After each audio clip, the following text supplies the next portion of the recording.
एक ग्वालिन थी जो रोज़ाना दूध बेचकर पैसा कमाती थी, उसी से अपना जीवन यापन करती थी। तो एक दिन सभी को नाप नाप के दूध दे रही थी। वहीं एक नवयुवक आया जिसको उसने बगैर नापे और उसका पतीला भर के दूध दे दिया। ये सारी चीज़ें एक जगह बैठा हुआ एक साधु देख रहा था। तो कुछ देर बाद वहाँ कुछ और लोग आए जिनसे उन्होंने ये बात शेयर की कि एक ऐसे ऐसे नवयुवक आया था और उसको बगैर नापे इसने पतीला भर के दूध दे दिया। बाकी के जो भी आ रहे थे उनको ये पतीले में नाप नाप के दूध दे रही थी।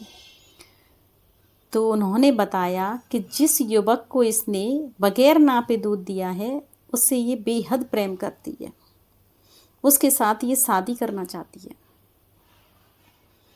तो साधु ने सोचा कि मुझसे अच्छी तो ये ग्वालिन है,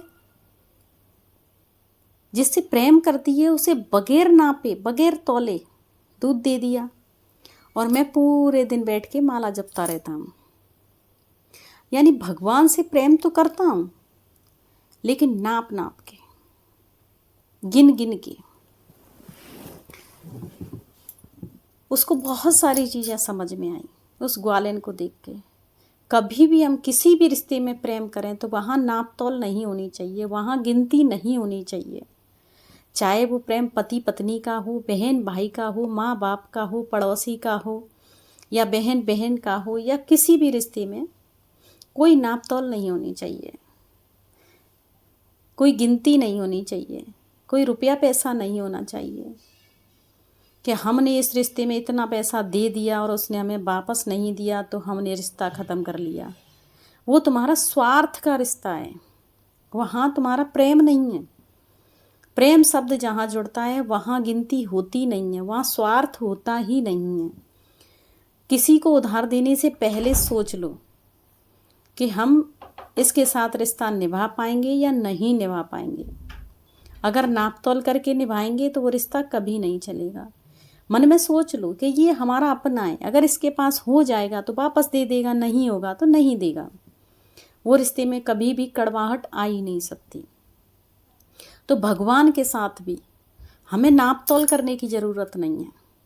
अब आप कहोगे साधु संत भी माला फेरती हैं, माला जप जप के गिन गिन के पूजा करती हैं, घन घन के राम नाम का जप करती हैं, जो भी मंत्र जपते हैं, राधे राधे राधे कृष्णा सीता राम, जो भी नहीं, जिनका भाव परमात्मा से जुड़ गया है वो कभी भी गिन के प्रेम नहीं करते। ये माला जो हाथ में पकड़ी जाती है उसका भी मैं आप लोगों को एक चीज़ बताती हूँ कि माला पकड़ने का उद्देश्य क्या होता है। ये विचार एक बार मेरे मन में भी आया था कि ये माला क्यों जपी जाती है। माला जपने का कारण ये है भगवान से ध्यान लगाना। ये मन इतना चंचल होता है कि इसको पकड़ना बहुत मुश्किल होता है। अगर माला हमारे हाथ में है तो हमें याद रहता है कि हम क्या कर रहे हैं। हमने उसको परमात्मा से जोड़ने का एक जरिया बनाया है।